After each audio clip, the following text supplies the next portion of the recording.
Well, you were talking all about all things jump season, of course, but you have another assignment upcoming in Melbourne, and both Absurde and Vauban are down there at present.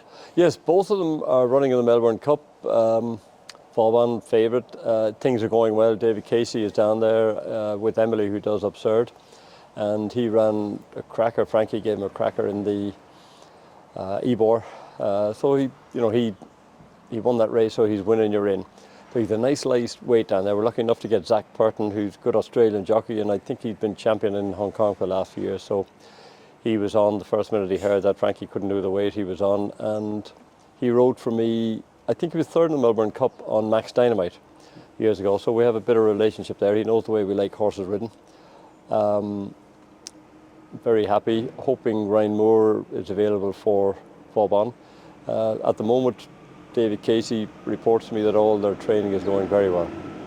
And Vauban, of course, since switching to flat, very, very impressive at Royal Ascot. And I thought in Naas, he looked like he was going to improve for the run, but he was equally as impressed in that Group 3 win. Yeah, I was impressed with him in Ascot, but when he went to Naas, I mean, he was big in the parade ring that day, and I hadn't been too hard on him after Ascot, and he surprised me.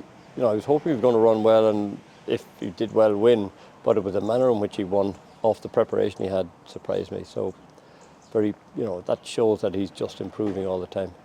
You mentioned that win in the Sky Bet Ebor at York with Absurde.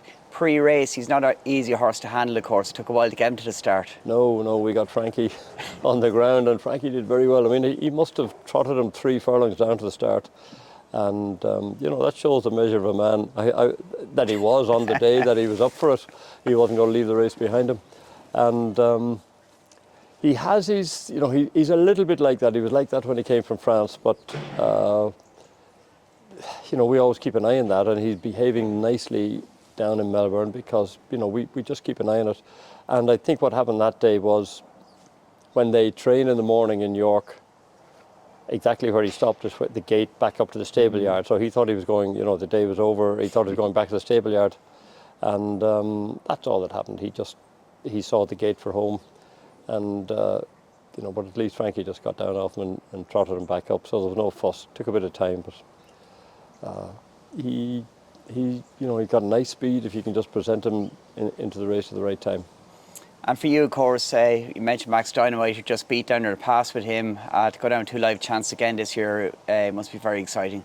It is, and especially with the history of the race. I mean, the guy who found the Melbourne Hunt, who found Flemington, who found the Melbourne Cup, was born about 7 or 8 miles here as the crow flies away. So it's a little bit of history to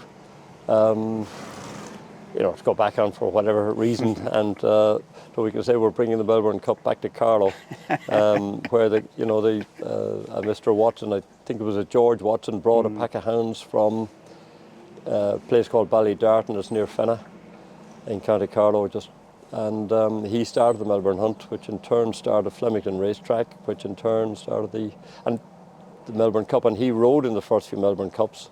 And actually was the starter for the Melbourne Cup, I think, for about 25 years when he retired from riding. So we have a bit of history around here with the Melbourne Cup.